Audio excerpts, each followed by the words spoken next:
I got the concurrent cloning and the TUI tickets moved to done. And then today I opened a Okay, so I just had 3 meetings back to back to back. If you guys watched my last video, you know that I work on a team, Workspaces, and yes, we own the product Workspaces, which are essentially remote computers on the cloud. I have been working on implementing a new set of features that allows users to customize their workspaces. After spending a good amount of time iterating on the plan with Claude, with feedback from the team, and making sure that I myself really understand every component and what's going on, the implementation is like the role of a software engineer, honestly, right now does not involve any manual coding, which is bonkers to think about. A junior engineer used to do the most low-level basic manual coding, but now that AI has taken that job,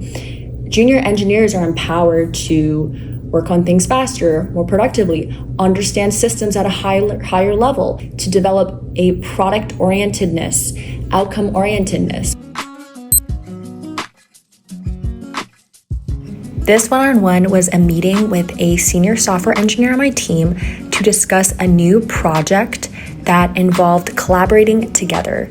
Our project involves a SSM, which used to stand for a Simple Systems Manager, and it is an operations hub inside AWS that lets you monitor, configure, and manage virtual servers and other resources.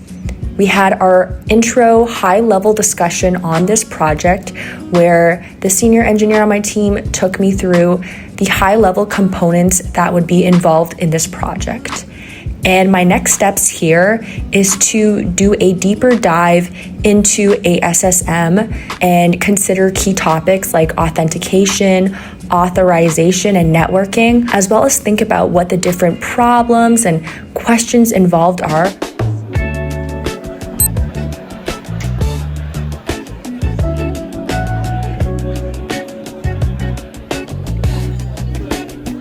I love that game. You said you played for like 3 hours. Yeah. For what game? It's called Sneaky Sasquatch. You're a Sasquatch and you sneak around, but like, and now like I'm doing so many things. I just got a dog. My first. This is my dog. This is me. You're a Sasquatch who owns a dog? Yeah. Okay. Hey, is there volume on or? It'll be off. Watch it be on.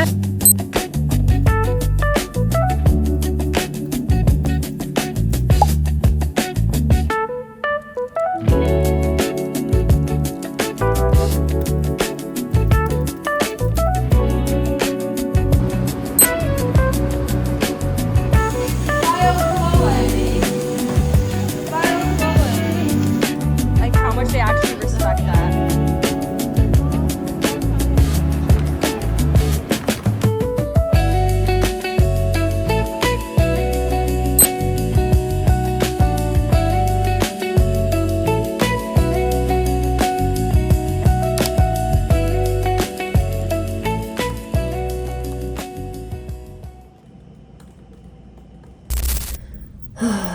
I'm not gonna lie, I've been feeling kind of stressed with work recently.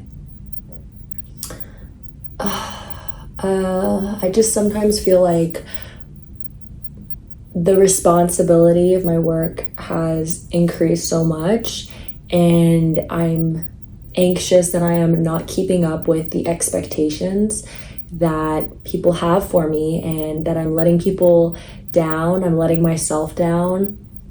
I have imposter syndrome and I feel incompetent. I feel like I'm working too slow, and I get really stressed when I get blocked on something.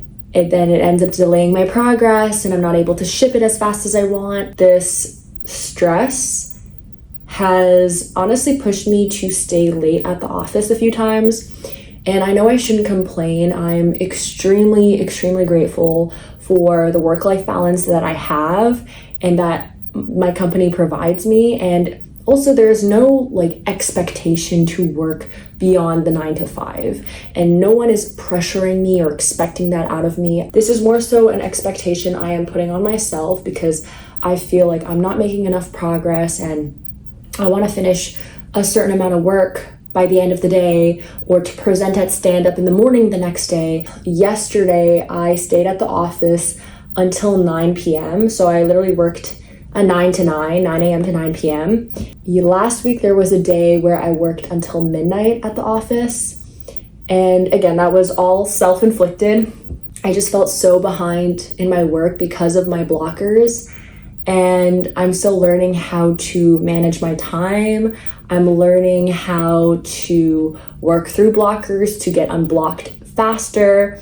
And most of all, something that I'm going to try to start learning and doing is to better communicate my blockers to my team and to my manager. All they see, at a high level is that my ticket is still in progress after whatever amount of time, and that it looks like at a high level that I made no progress when in reality I got blocked. But here's A, B, C, and D that I tried and what I did and what I learned, and then I tried this and I got unblocked here, but then I got blocked here. Yeah, but it's been a lot of learning in terms of the technical skills, but also the soft skills and communication and all of that. So it is approaching 5 p.m. I'm gonna go back to my desk and get ready to wrap up the workday. And today is a Friday, so I have some fun plans. So yeah, let's go head over and get dinner.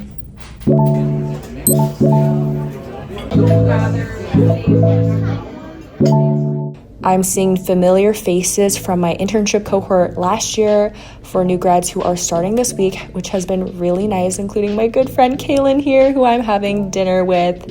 And it's got me thinking about what I value in friendships in my life. I have observed that I always drift towards one-on-one or very small group settings with friends.